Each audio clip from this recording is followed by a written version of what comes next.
Hello friend, आप सभी का स्वागत है आपके ही अपने YouTube channel Tulsidas edu sir में। आज हम इस वीडियो में क्लास 10th अर्थशास्त्र यानी इकोनॉमिक्स अध्याय 3 मुद्रा बचत एवं साख के जितने भी महत्वपूर्ण ऑब्जेक्टिव प्रश्न हैं आज हम इस वीडियो में कवर करने वाले हैं।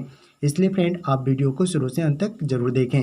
इससे पहले फ्रेंड आप इकोनॉमिक्स अध्याय 1 और 2 का वीडियो नहीं देखे हैं तो आप प्लेलिस्ट में जा कर के देखें। तो फ्रेंड स्टार्ट करते हैं फर्स्ट प्रश्न से। और आपका फर्स्ट प्रश्न है, विनिमय की प्रारंभिक अवस्था में मनुष्य का व्यापार किस पर आधारित था? तो इस प्रश्न का राइट आंसर होगा ऑप्शन ए, वस्तु विनिमय पर। तो विनिमय की जो प्रारंभिक अवस्था में मनुष्य का जो व्यापार था वो वस्तु विनिमय पर आधारित था। ठीक है फ्रेंड, आप इसे याद रखेंगे, वस्तु विनिमय पर। ठीक है, आपका नेक्स्ट प्रश्न है, हमारे देश में किस मुद्रा को वैधानिक मान्यता प्राप्त है? तो इस प्रश्न का राइट आंसर होगा ऑप्शन डी, पत्र मुद्रा। ठीक है, जो मुद्रा था वो हमारे देश में जो है जो वैधानिक जो मान्यता प्राप्त था तो वह पत्र मुद्रा पर को। ठीक है, आप इसे याद रखेंगे। आपका नेक्स्ट प्रश्न है, वस्तु विनिमय प्रणाली की मुख्य कठिनाइयाँ थी। इस प्रश्न का राइट आंसर होगा ऑप्शन सी, दोनों, यानी ए एवं बी दोनों। यानी जो वस्तु विनिमय की जो प्रणाली की जो मुख्य कठिनाइयाँ थी वो क्या थी? पहला, आवश्यकताओं के दोहरे संयोग का अभाव। ठीक है, और दूसरा, मूल मापन की कठिनाइयाँ। ठीक है, तो इस प्रश्न का जो राइट आंसर होगा ऑप्शन सी होगा, दोनों, ए एवं बी। ठीक है, नेक्स्ट प्रश्न है, निम्नांकित में किस मुद्रा में वह नीता अधिक होती है? आपको बताना है फ्रेंड कि निम्नांकित में किस मुद्रा में वह नीता अधिक होती है। इस प्रश्न का राइट आंसर होगा ऑप्शन सी, पत्र मुद्रा। ठीक है, नेक्स्ट प्रश्न है, मुद्रा का प्राचीनतम रूप है। आपको बताना है फ्रेंड कि जो मुद्रा का जो प्राचीनतम रूप क्या है वो बताना है। तो इस प्रश्न का राइट आंसर होगा ऑप्शन सी, वस्तु मुद्रा। ठीक है, तो मुद्रा का जो प्राचीनतम जो रूप था तो वो क्या था? वस्तु मुद्रा। वीवीआई क्वेश्चन है, आप इसे याद रखेंगे। आपका नेक्स्ट प्रश्न है, मुद्रा वह धुरी है जिसके चारों ओर अर्थ विज्ञान घूमता है, यह किस अर्थशास्त्री का कथन है? आपको बताना है कि मुद्रा वह धुरी है जिसके चारों ओर अर्थ विज्ञान घूमता है, यह किस अर्थशास्त्री का कथन है? तो इस प्रश्न का राइट आंसर होगा ऑप्शन सी, मार्शल। ठीक है, यह जो कथन था वो किसका था? मार्शल का। ठीक है, नेक्स्ट प्रश्न है, किस धातु का मुद्रा के रूप में सर्वाधिक उपयोग हुआ है? इस प्रश्न का राइट आंसर होगा ऑप्शन डी, पीतल। ठीक है, यानी जो धातु यानी आपको से जो पूछा गया था कि यानी किस धातु का जो है सर्वाधिक उपयोग मुद्रा के रूप में हुआ है, यानी मुद्रा जो बनाया गया है वो किस धातु का सर्वाधिक उपयोग करके, यानी पीतल का। ठीक है, आप इसे याद रखेंगे। आपका नेक्स्ट प्रश्न है, विनिमय का सर्वोत्तम माध्यम है।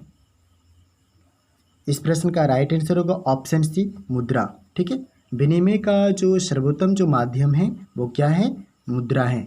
ठीक है, नेक्स्ट प्रश्न है,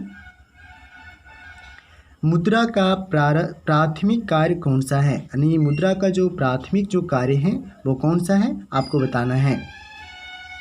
इस प्रश्न का राइट आंसर होगा ऑप्शन डी, विनिमय का माध्यम। ठीक है, मुद्रा का जो प्राथमिक कार्य है वो क्या है? विनिमय का माध्यम है। ठीक है, आपका नेक्स्ट प्रश्न है, मुद्रा की वैधानिक परिभाषा किसने दी? यानी मुद्रा का जो वैधानिक जो परिभाषा दिया वो किसने दिया आपको बताना है। इस प्रश्न का राइट आंसर होगा ऑप्शन डी, प्रो नेप ने। क्या होगा फ्रेंड? प्रो नेप ने। ठीक है, मुद्रा के जो वैधानिक परिभाषा जो दिया था वो दिए थे प्रो नेप ने। ठीक है, नेक्स्ट प्रश्न है, निम्नांकित में विधि ग्राहम मुद्रा कौन है? बहुत अच्छा क्वेश्चन है फ्रेंड, यानी इनमें से बताना है आपको कौन विधि ग्राहम मुद्रा है। तो इस प्रश्न का राइट आंसर होगा ऑप्शन ए, नोट, सिक्के। ठीक है, नोट या सिक्के जो हैं वो क्या है? विधि ग्राहम मुद्रा है। ठीक है, VVI क्वेश्चन है। नेक्स्ट प्रश्न है, पूंजी का निर्माण होता है। इस प्रश्न का राइट आंसर होगा ऑप्शन सी, बचत द्वारा। ठीक है, पूंजी का जो निर्माण होता है वो किसके द्वारा होता है? बचत द्वारा होता है। नेक्स्ट प्रश्न को देखते हैं फ्रेंड। और नेक्स्ट प्रश्न है आपके स्क्रीन के सामने, जो आपसे पूछा गया है कि मुद्रा वह है जो मुद्रा का कार्य करती हो। मुद्रा की यह परिभाषा किसने दी?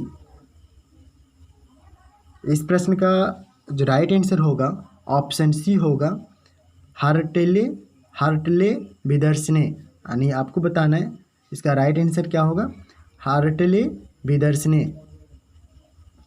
ठीक है, और आपका नेक्स्ट प्रश्न है, बचत को प्रभावित करने वाला प्रमुख तत्व है।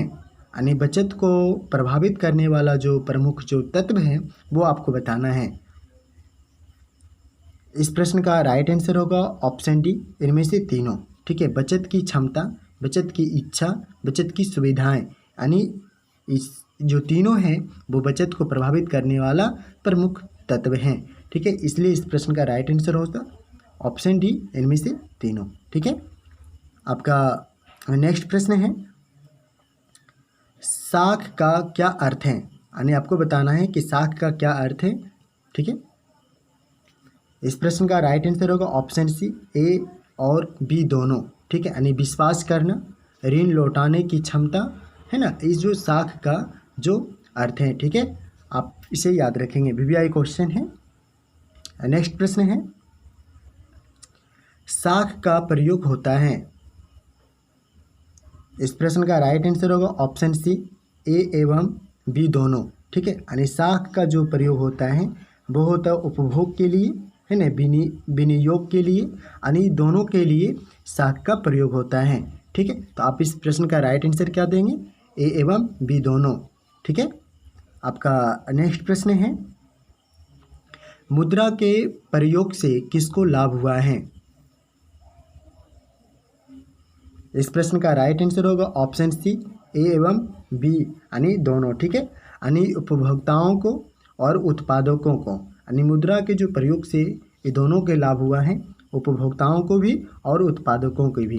तो इसलिए इस प्रश्न का जो राइट आंसर होगा ऑप्शन सी होगा, ए एवं बी दोनों। ठीक है, आपका नेक्स्ट प्रश्न है, व्यावसायिक बैंकों द्वारा दिए जाने वाले ऋण को कहते हैं। यानी व्यावसायिक जो बैंकों के द्वारा दिए जाने वाले ऋण को क्या कहते हैं, आपको बताना है।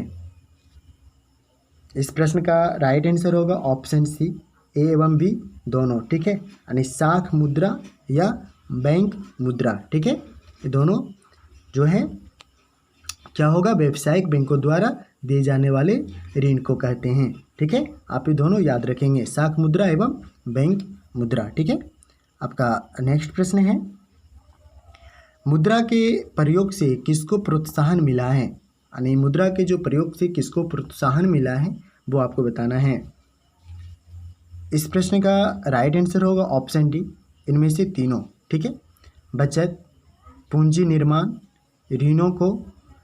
ऋणों का लेन देन। ठीक है, मुद्रा के जो प्रयोग से ये तीनों को जो है प्रोत्साहन मिला है।